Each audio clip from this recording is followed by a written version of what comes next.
So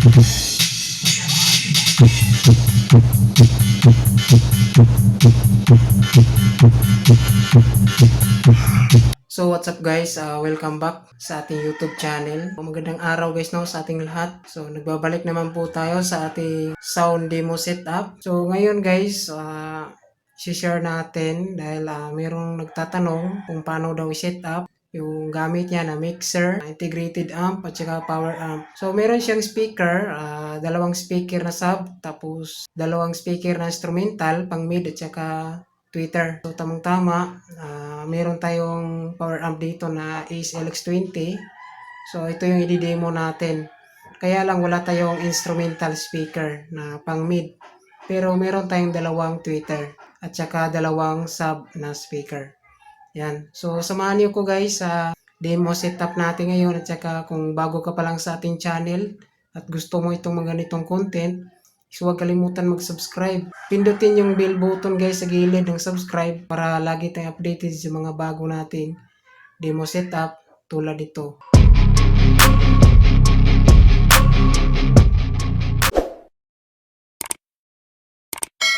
So ito na po yung isi-setup natin. Bale, mixer, integrated amp at saka powered amp.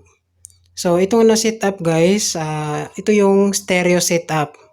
Dahil gagamitin natin yung left at saka right channel na outputs. Gagamit tayo ng tig-dalawang RCA at saka XLR wire.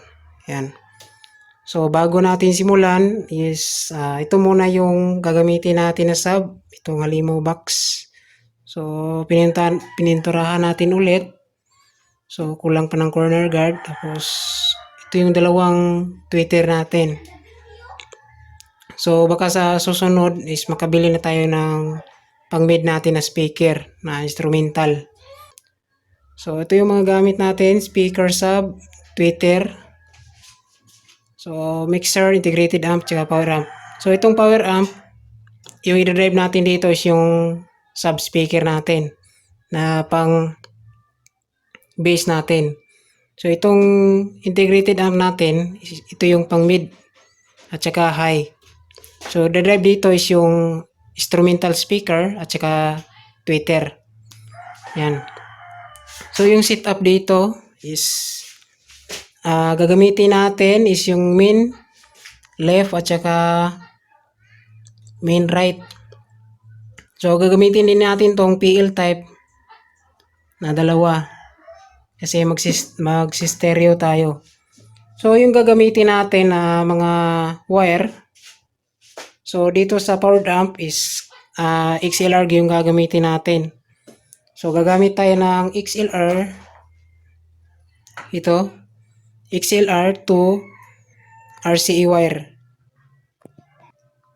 Yan, so XLR to RCA wire. So gagawin natin itong XLR is kakabit natin to sa input ng ating amplifier. So dito sa LX20 is ito yung input A tsaka input B. So lalagyan natin ng XLR wire si input A, input B at saka input A. Yan. Pagkatapos itong dulo niya kabit natin dito sa mixer ng min out. So red at saka white. So pwede rin yan magkabaliktad yung RCA na white at saka red. So dito sa settings sa ating powered amp is itong input mo dito is point natin to sa stereo.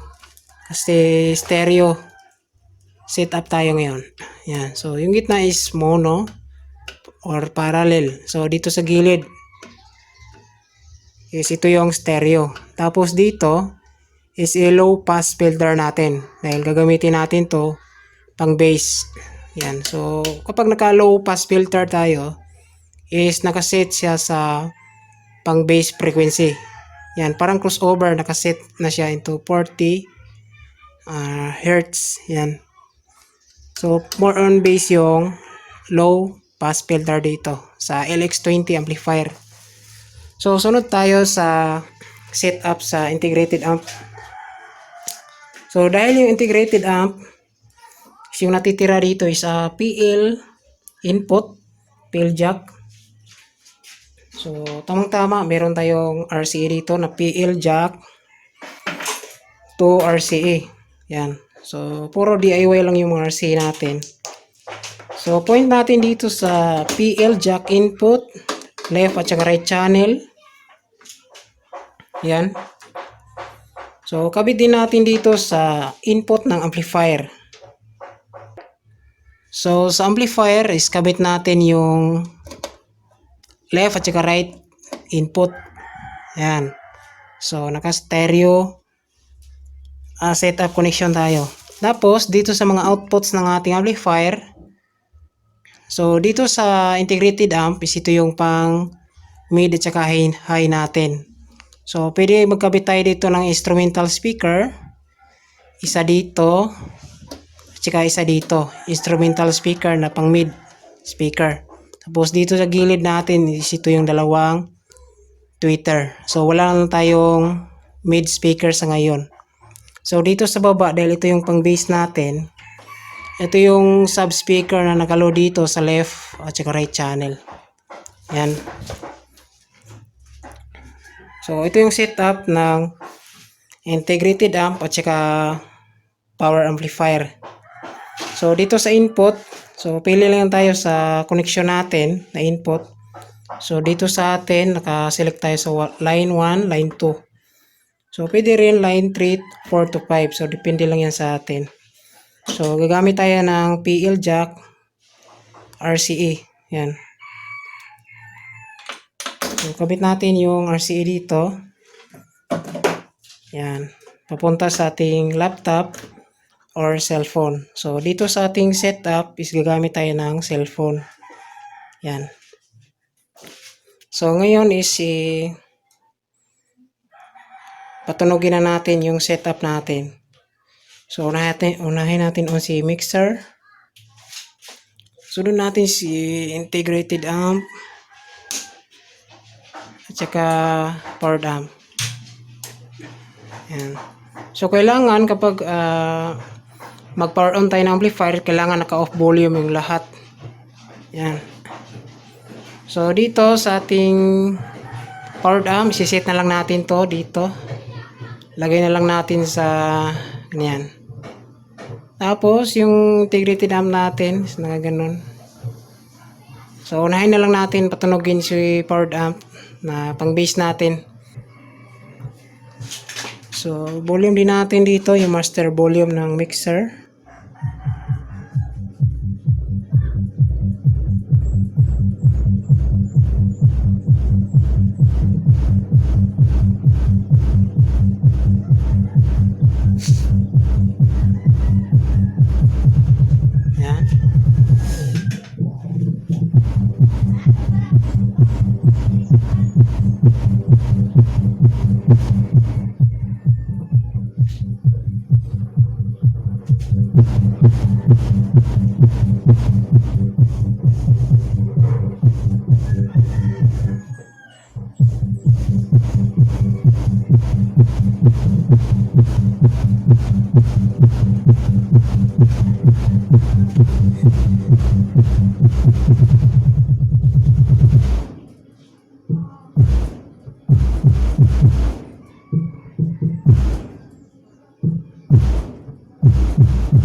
Yan. So tumunog na yung pang bass natin. Dito naman tayo sa pang mid high natin, pero wala tayong mid speaker. Yan.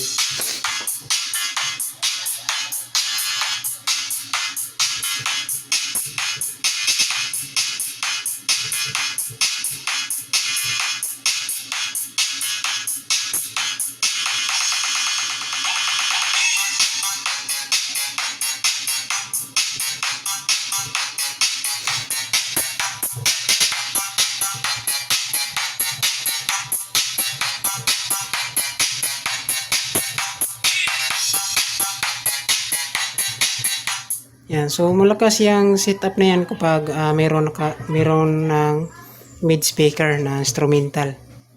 Yan.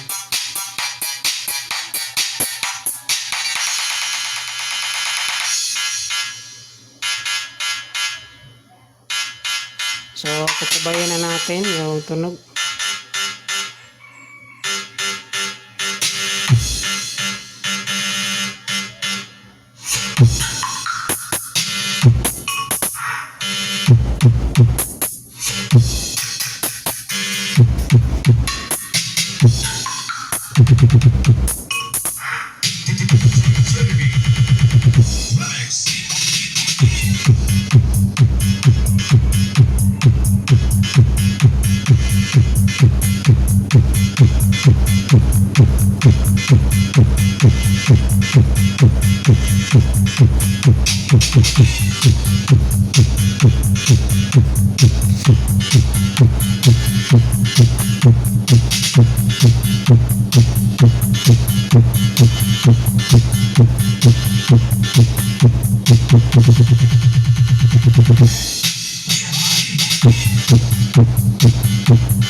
Yan, so maganda yung setup na to guys, naka stereo tayo. So ginagamit natin yung left at saka right channel inputs at saka outputs. Yan.